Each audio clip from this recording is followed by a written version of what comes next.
Emily Till. Perfect. Emily's obviously here to do a bunch of fun on meal prep. Emily will be back in February 29th to talk about stress eating. So yeah, happy to have you. Welcome. Thank you guys for having me. We're gonna dive in and get started because I know everyone's time is valuable. Let me just make sure my clicker is gonna work. All right, so here is our agenda for today. Well, welcome. Glad you guys could all make it. We'll go over our objectives, introduction, group norms, nutrition basics. We're going to talk about planning, shopping, prepping meals, recap, and then we'll leave it for questions at the end as well. So my name is Emily Tills. I'm a registered dietitian. My business is Nourish with Emily, so I help busy professionals feel confident in their skin and in the kitchen through nutrition counseling, education, and support. We're here because I know you guys are getting into your busy season. And that usually means when we have less time that we're probably not thinking about things other than what has to get done next. But nutrition matters. And especially at the end of this month too, we're going to be talking about nutrition for stress and how to be able to make the right choices in that situation. But this is going to matter because you want to have energy, and our food and our energy are really tied together. So we have a battery, and I want you to think of your body like a battery. Our sleep is going to recharge that physical battery for us, whereas our food and what we're eating and our choices is going to be how well we utilize that battery. So if we're skipping meals and we're not eating complete meals, you're going to feel exhausted by 2 or 3 p.m. Has anybody felt that way? You might have like skipped breakfast or lunch and you're like, I need 2 energy drinks right now. It's because of what we're eating. Okay. All right. So here are our objectives for today. There are sheets on the tables in front of you. Pass them down. We're going to be taking notes in there. We'll go over that in a minute. So if you're on the Zoom with us or you're here in person, I'm going to have the people on Zoom grab a sheet of paper and draw 4 shapes big enough to write in. I have been to so many of these luncheons and presentations where I walk out with like 7 pages of notes that I never look at again. This is a way that you can write down your main takeaways after each point that we're going to talk about today and say, what do I need to remember and how can I apply it to my life? Because someone's takeaways is going to be different from the person next to you. So we're going to be able to do those takeaways afterwards. So big enough that you can write in if you're on the Zoom with us today. If you're here in person, you have a pen as well. So let's start with the basics. There are 3 components to every meal, and I love acronyms. And that acronym is PCC. So the sandwich in front of you has exactly what we're looking for: protein, carb, and color. Protein is what keeps us feeling fuller for longer. That's going to be the dairy products, the eggs, the tofu, the fish, the meats, things like that. When we have protein, we feel satisfied. It is like a time release when we pair it with carbohydrates that you feel fuller for longer and have better energy. So protein, if we're looking at it underneath a microscope, looks like a braided rope. When we're digesting it, our body has to unbraid that rope and then take all of the individual strands apart, which is all the amino acids. Those are building blocks for proteins. So when we're unraveling that, we're digesting it, it keeps us feeling fuller for longer. Carbohydrates are our energy source. You need carbs. I love carbs. I will eat carbs all the time. But when we're pairing them with protein, it's a time release. So kind of like taking an extended release medication. When you pair protein and carbs together, you feel fuller for longer, you have better energy. You can have, let's say, a yogurt for breakfast, but you're probably going to be hungry within an hour or so if you're not putting like toast with it or granola or adding fruit to it. That last piece is color. Color is fruits and vegetables. I had somebody ask me one time, you said I need more color. I'm going to go grab a Shamrock shake. Not the right type of color. Yes, it has color, but no fiber or vitamins or minerals in it. So when we're looking at meals, we're thinking PCC, protein, carb, and color. Now, the timing of meals really matters too. So we're looking for those 3 things. Then we also want to try to eat every 3 to 4 hours, trying to not go too long in between those times, because when we go really, really long without eating, we're going to feel starving, our energy levels are going to tank.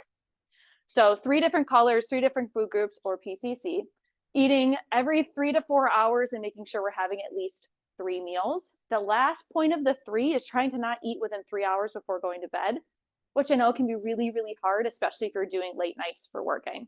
But eating really close to bedtime will impact your ability to fall asleep and stay asleep and the quality of sleep. So that last piece, the portion size for each of these components, and a good thing to remember is there's a difference between portion and serving.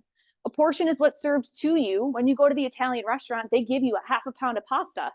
That does not mean that we should eat the entire half a pound of pasta. A serving size is what's recommended. So a serving size of carbs is going to be about a cup, which is about the size of your fist. So if you're looking at your plate, a quarter of your plate should be that fist, that carbs. Protein is going to be about the size of the palm of your hand. That's about 3 to 4 ounces at minimum, if not more. It depends. Everybody is very different, so we can figure that out if you're interested.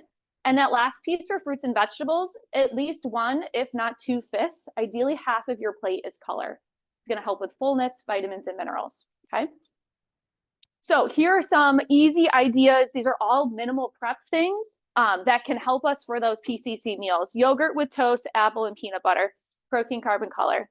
Lunch, you can have leftovers from the night before. Maybe you had pasta with meatballs. That's my lunch later, with a salad and a glass of milk. You're getting protein, carb, and color. Other ones, dinner. I love this one because you don't have to prep anything. Grab the pot stickers from Trader Joe's. 7 of them gives you 14 grams of protein. Have a cup of edamame in there because who doesn't love edamame? If you don't, I'm sorry. Rice is a great thing on the side. You can grab the minute packs from the grocery store. You throw them in the microwave for 90 seconds. You've got a whole grain and a bag of frozen broccoli there. Protein, carb, and color. You're hitting 25 grams of protein just from these 2 things right there. And then snack ideas, popcorn and cheese sticks, easy. Yogurt with trail mix, chips and jerky, or like a half of a sandwich. Those are quick things that are combined together, those proteins, carbs, and colors that we need. Snacks, we're just looking for 2 things. It doesn't have to be all 3, but that's an easy kind of pairing together there. So I'm going to let you guys take a minute, record 1 main idea or takeaway from this section. We just want to kind of level the playing field. So now we know, all right, this is what we're looking for with meals. Now we're going to talk about how we're prepping and planning.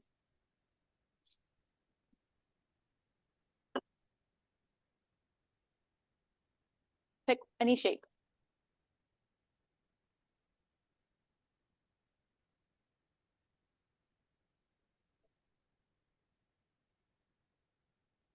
Does anyone have any questions on PCC?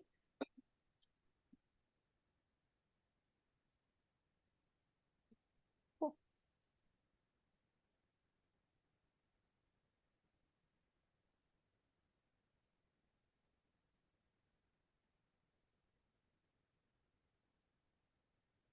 All right.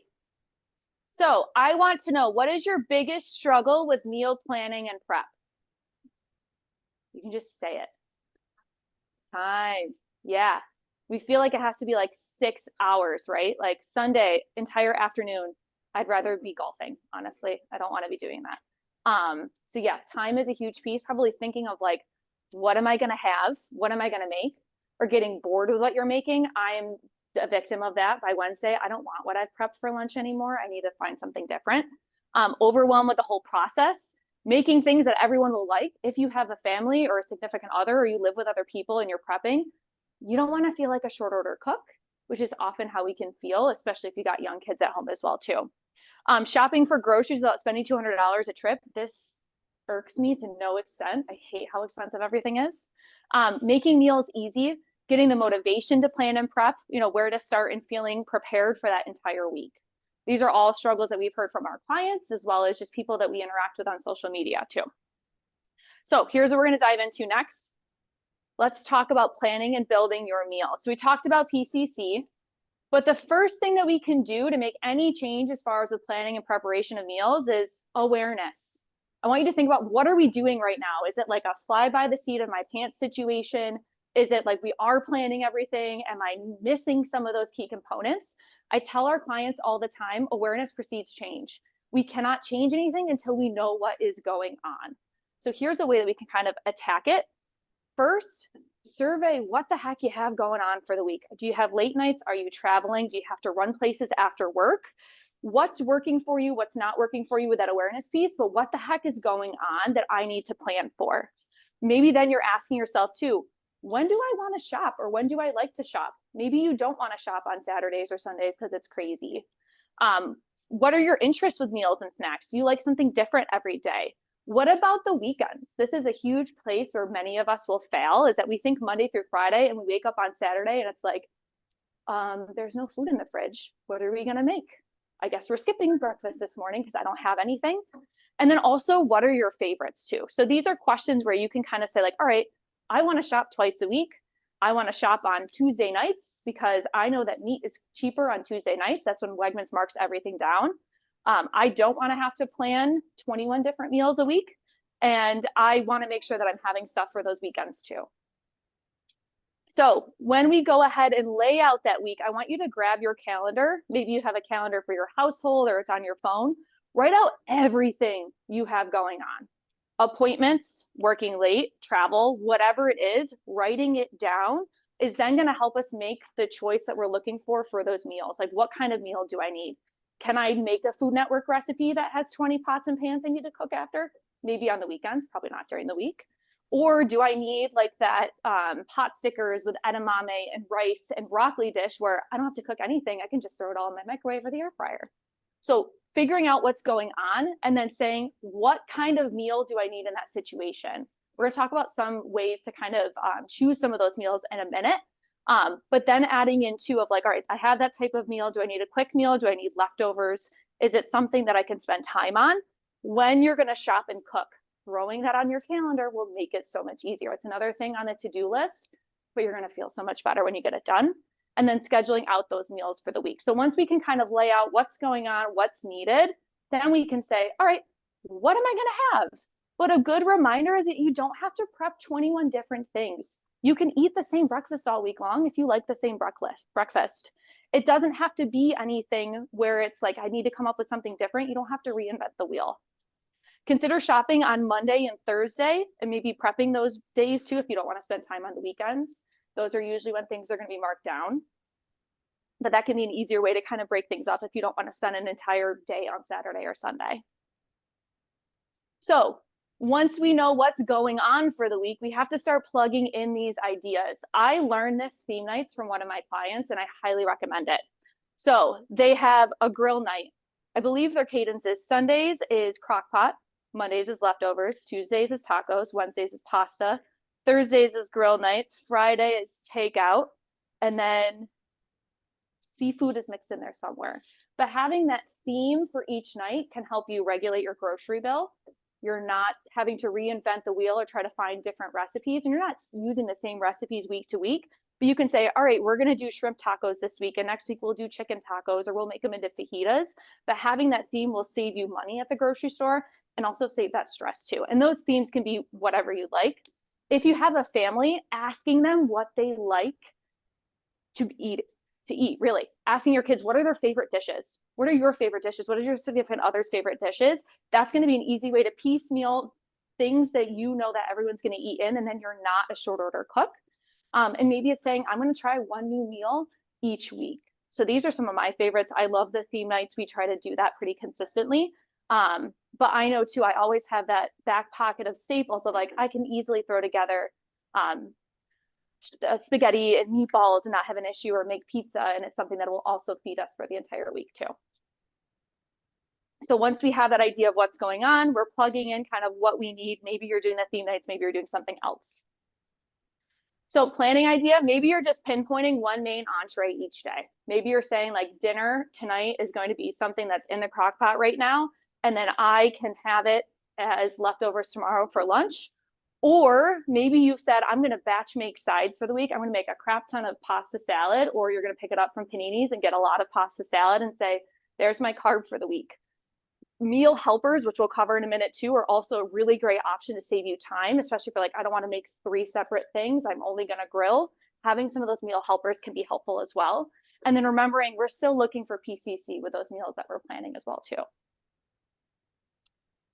So the steps for that planning phase, just to review: meet if you have somebody else in your household and lay out what's going on for the week. You can make it into a date if you want to. Survey what you already have and what you need to then make those next steps. You can create a master list as well of like things that you frequently buy.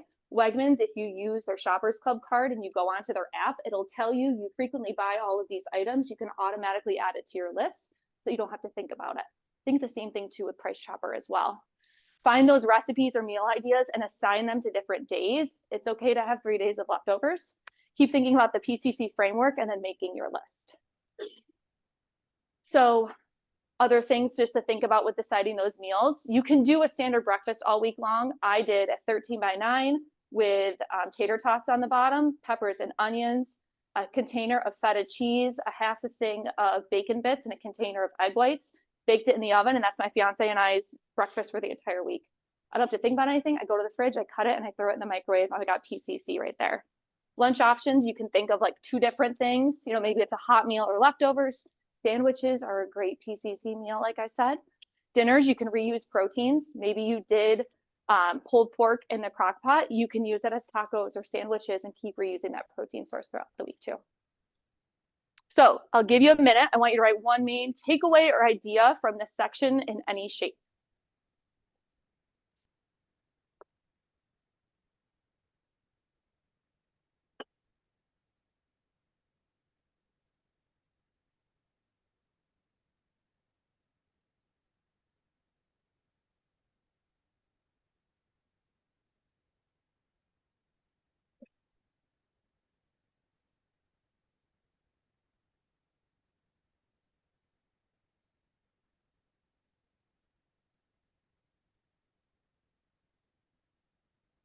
All right.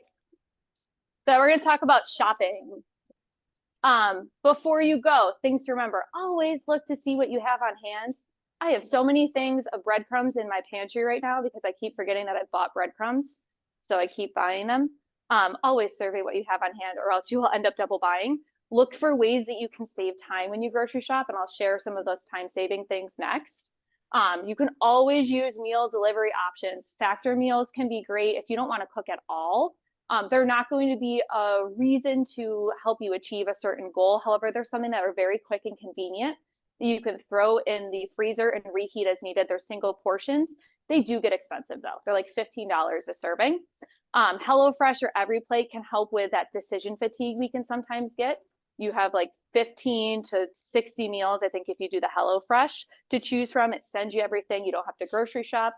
We do that occasionally. We get 3 meals for $49.93 a week, which then I don't have to think about what I'm making. And they're usually pretty balanced too. EveryPlate is just the cheaper version of HelloFresh. I know HelloFresh can get expensive. It's the same exact recipes. And remembering you don't have to do it all at once. You don't have to shop all at once. You can break everything apart. So organize before you go. I learned this from my dad. When you make your grocery list, put it in the order of where you are going to, how you shop in the store. So you don't walk into, usually at Wegmans, like the toiletries aisle. You walk into produce. Organizing it that way, you're not going to miss what you need. And you also know, okay, I don't have to backtrack and swim against the current to get back to the produce area. Write down the quantities that you need. I've came home so many times when I need a bag of lemons and I've only gotten one, and then I'm sending Joe out to go get me another lemon or more because I need it. So writing that quantities down is really important. The middle of the store items, I know we commonly hear don't shop in the middle of the store. If you're not shopping in the middle of the store, you're missing out on oatmeal, you're missing out on peanut butter. I mean, we need those things. They taste delicious. So we need those middle of the store items, and those are usually where some of those convenience things are too. If you're a big impulse shopper, Instacart is going to be a dream because then you can just say, I'm getting what I need and I can send it to the house. Wegmans will also let you shop online where you can go in and just pick it up. And I don't believe that there's an extra cost to it too. Shopping midweek for markdowns. Wegmans is not going to mark down their meats on the weekend. They want you to spend as much as possible when you're there. So if you shop on a Tuesday, Wednesday, Thursday, that's when they have all those reduced for quick sale stickers out because they need to get rid of last week's meat. You freeze it and you have it for later. Thinking maybe 3 or 4 days at a time rather than 7 days, especially if your week can be a little crazy. If you're unsure of what you're going to be eating for the week or unsure of that solid plan, just go with this. I need 3 or 4 proteins. I need vegetables for 3 to 4 days. Maybe it's just bags of lettuce or the bag salads. What protein add-ons do I need? What staples do I need? And what convenience items? Here are some of our time-saving things that we recommend. You can take a picture of this if you have your phone, but these are awesome. Pre-made meatballs are perfect. Chicken sausage, turkey kielbasa, you just have to reheat it. It's already cooked. Frozen burgers, ready to eat or cooked proteins. Aldi's is great for those things. Pulled chicken or pulled pork or just the roasted, the rotisserie chickens. Protein powders, veggie burgers, marinated meats, those are all considered like time-saving things. The fruits and vegetables, you can absolutely do some of those prepared ones. I hate cutting broccoli. It ends up always all over my floor, so I will always buy cut broccoli. Steamed fresh bags, fresh or frozen vegetables are picked at the peak of freshness in season, flash frozen, without any added sodium. Unless you're getting sauce things, you're going to save time. You're not getting fresh green beans right now. So getting some of that stuff is going to save you time. Kebabs, like veggie kebabs, bag salad mixes, the Mirepoix blend if you're making soups, frozen sides, and also the prep fruit. Here's some other ones. The minute rice I was talking about, they also have like a quick quinoa. Couscous is another really easy one to throw together as well. It cooks like in 8 minutes. It's very easy. Pasta side dishes, you can pick up like the pasta salad at the grocery store. Fries are easier, picking up a pizza crust. And then some of those additional items, I'm all about understanding and recognizing portions or serving sizes. So you can pick up those mini cups of dessert, or like when you were in school, they'd have the ice cream cups. Wegmans has those in the freezer section. Pick that up and it's a free portion dessert for you as well. You know, mini bags of chips, yogurt, cheese sticks, milk, hummus, and salsa, all easy time-saving things that are usually portion controlled for you, and you can still get nutrients out of them. So some of the money saving tips with this, like I said, shop midweek for those marked down meats. Looking for the markdown section. Wegmans doesn't do this as much, but Price Chopper does over by their pharmacy area. Buying in bulk things that you use often. If you don't drink a whole bunch of milk and you end up having it go bad, try the Fairlife or the lactose-free versions. Those usually have a longer shelf life of about 2 months versus regular milk is about a week. Buying some whole or unprepared produce like heads of lettuce can also be less costly. Obviously, if we're buying things that are already cut up, it's going to be a little bit more costly there. Compare unit price, making sure that you're buying really what's the cheaper option versus off that unit price. Store brand is usually private labeled by national brands. So like Price Chopper cheese is actually Cabot cheese. A lot of these store brand potato chips is actually like Lay's potato chips. Whatever it's next to in that aisle is usually the private labeled version of it. So you can buy the store version, which might be a little bit cheaper, and actually be still getting that national brand product. Loyalty programs, the big joke always on Instagram is that Wegmans is like, you saved 5 cents.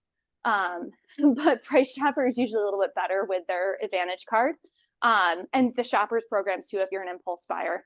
You know, if you're someone who's like, I walked out with 7 containers of soda, I didn't need 7 containers of soda, but I saw it was on sale, maybe Instacart would be an easier option. So record one main idea or takeaway from this section in one of your shapes.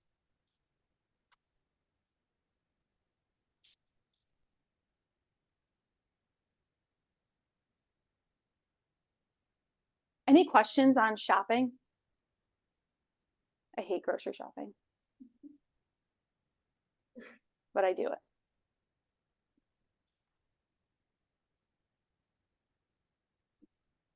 All right, the last part, preparation. We're gonna make it easy. So we often think of meal prep and we think that it has to be like everything is ready to go. I just am pulling the containers and eating it, but it doesn't have to be that way. You can prep things in parts. You don't have to have 21 meals in your fridge or your freezer ready to go. You can just have it where it's like, I've got partially prepped options. So you can either have it be like all of my dishes are ready to be reheated. If that's your jam and you love it and you're pulling casseroles out of the freezer on a Tuesday night, I love that for you. I don't want to spend my entire day in the kitchen. So you can do things though, maybe if you're eating the same thing every day, like a breakfast where you're doing that breakfast casserole, baking it, and then I can have that, you know, for the rest of the week. And I can say, all right, if I'm trying to say I'm going to do a whole bunch of days in a row, it might be that I'm making that breakfast casserole. And then when it's cooking, I'm starting to marinate the meat for the next day, or I'm throwing it in the crock pot or something else. You can include some of that prep into your normal mealtime preparation. So if you're cutting a whole bunch of vegetables for something, maybe you're cutting the next day's worth, or you're cleaning up that lettuce that you got, or you're putting it into those containers. You can also just do partial prep of things. So processing or chopping the vegetables after you get them, throwing the meats in the marinade, whatever you need. And maybe you're doing a little bit of that slight prep for the next day. So where to start as far as with the planning and prep side, I want you to look at and think like, what do I need for the next 2 to 3 days? Because Everything can change sometimes in 2 to 3 days, especially during busy season. So think, what do I need? Breakfast is a usually easy one that we can fall back on. Maybe you're making something like that breakfast casserole that I mentioned, or you're just saying like, I know that my yogurts are here, they're ready to go, I can grab them, and my fruits are cut up for the week, or I have apples. You can prep overnight oats for the week of just throwing them into containers, throwing the milk or the yogurt in there and just leaving them in the refrigerator. You don't have to eat them cold. Cold oats sounds not appetizing to me. I heat mine up. Some people love it.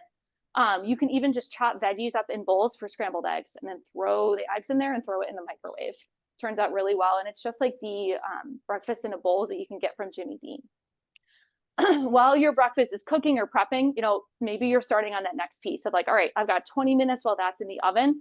I'm going to just saute up sausage for the lasagna that we're making, or the whatever it is. So stacking this stuff together is really going to save you time and energy.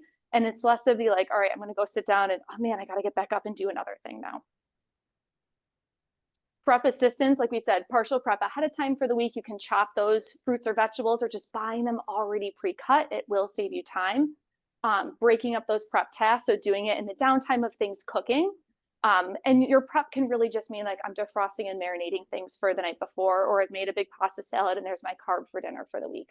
So it doesn't have to be super involved. It's just thinking ahead a little bit. So here is a couple examples. So one week I was baking bacon for breakfast for the week because I was making breakfast sandwiches. While that was cooking, I made the eggs and then I chopped the vegetables. I threw the eggs in the oven as well. My pieces of that breakfast were prepped individually, but then they all come together in that hour that I did all of that. Maybe while dinner at nighttime, I'm also cooking the meat for the next couple days or so if it's something that needs to be pre-done. Like if I'm making tacos, like if I'm doing sausage, peppers, and onions, something like that. And then once again, batch making that pasta salad side dish. So here are some quick meal ideas that don't really require much prep at all, but can be thrown together really easily. You know, the Quaker protein oatmeal, it says protein right on it. It has 10 grams of protein per packet. You make it with milk, you add raspberries, chia seeds, and peanut butter. That's 30 grams of protein in that one bowl, especially with the Fairlife milk. Sandwiches are awesome. 3 to 4 slices of the lean proteins on there. Put your cheese, mayo, maybe you're adding a side of yogurt to increase the protein. You want something sweet, you do some chocolate chips. You do a bag of chips with carrots and dip. Easy, you can get a lot of that stuff done ahead of time. Dinner could be a grill night where you're grilling up the vegetables along with the protein and you grab that pasta salad that you made for the week. And it can also just be too that you're prepping for the next day by putting the milk into the oatmeal and just letting that sit overnight, and your sandwich is done while you're picking up from dinner. Here's some other ones that we really enjoy. I like the Kodiak cups. You can leave those in your desk at work if you need something. The bag salad kits, you can even add some romaine to make them a little bit bigger. Rotisserie chickens are really cheap at BJ's and Costco. Highly recommend, like $5. That's a quick and easy protein. You can repurpose that into the tacos or enchiladas. Marinated pork tenderloin in the crock pot all day. You've got it as a pulled pork sandwich. You can use it as tacos for the next day or have another sandwich for lunch. And that pot sticker combination that we talked about earlier too. So make a list. I want you to think of 3 easy meals that you can make or buy the ingredients for to make that protein, carb, and color balance plate. So 3 meals that you might be able to do.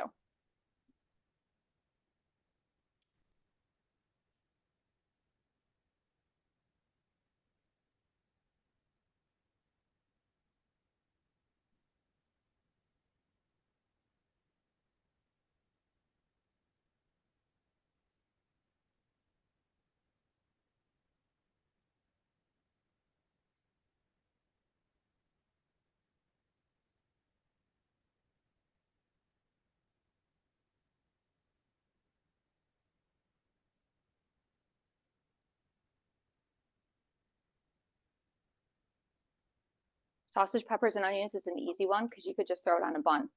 You got an entire meal there. You're probably gonna want some extra veggies on the side, but that could be a really easy meal there.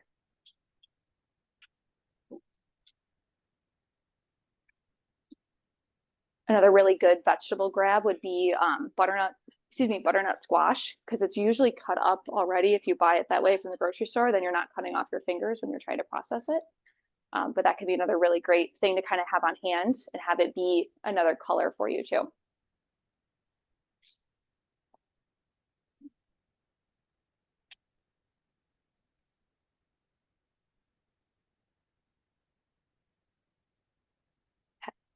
this goes into that one as well.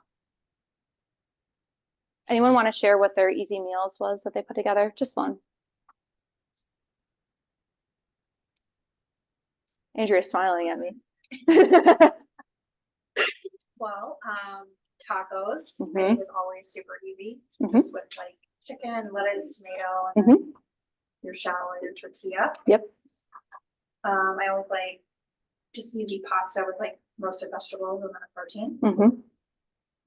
And then my go-to breakfast is just 2 eggs and a fiber carb tortilla, Mhm. and that is fruit. Love it. Easy. Anyone else want to share? Nobody. You haven't learned anything? Yikes. That's okay. All right. So just important reminders. We were looking for PCC with meals. We're looking for the fullness factor. You're going to feel fuller for longer, have better energy out of it. Prep can be as little or as extensive as you want. It doesn't have to be that you're spending hours in the kitchen. You can break it apart and make it manageable. Use convenience items to make it faster and easier so you're not having to process everything. And lastly, keep it simple. If you don't have any idea of what you want to make, you can always just write down those 3 or 4 proteins, 3 or 4 carbs, pick out fruits and vegetables, and just pair them together. It doesn't have to be complicated. You can literally just throw it all on the plate and say, this is it. It's not a full dish. Okay. So anybody have any questions or want clarifications on anything? Yeah.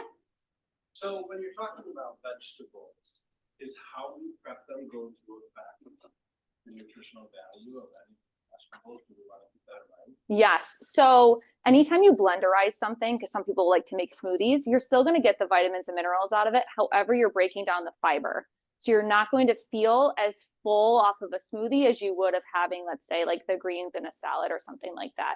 However, like roasting things are fine, steaming things, pan frying, but anytime that we're cooking with a fat, we just want to measure that fat. So it's very easy, like drizzle the olive oil and all of a sudden you have 1/4 of a cup of olive oil in your pan without realizing it. So if you can say like, all right, let me grab the tablespoon, I'll put 2 tablespoons in and see if I need to add more there. But it's all about obviously how you like to eat it, and you can make things taste good. By dipping your vegetables in like ranch dip, you're not canceling out the nutrition. You're still getting the fiber out of it. And you probably, if you didn't do that, wouldn't be getting that fiber content from somewhere else.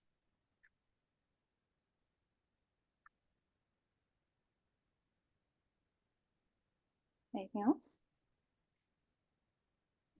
Okay. Thank you guys for having me. Thank you.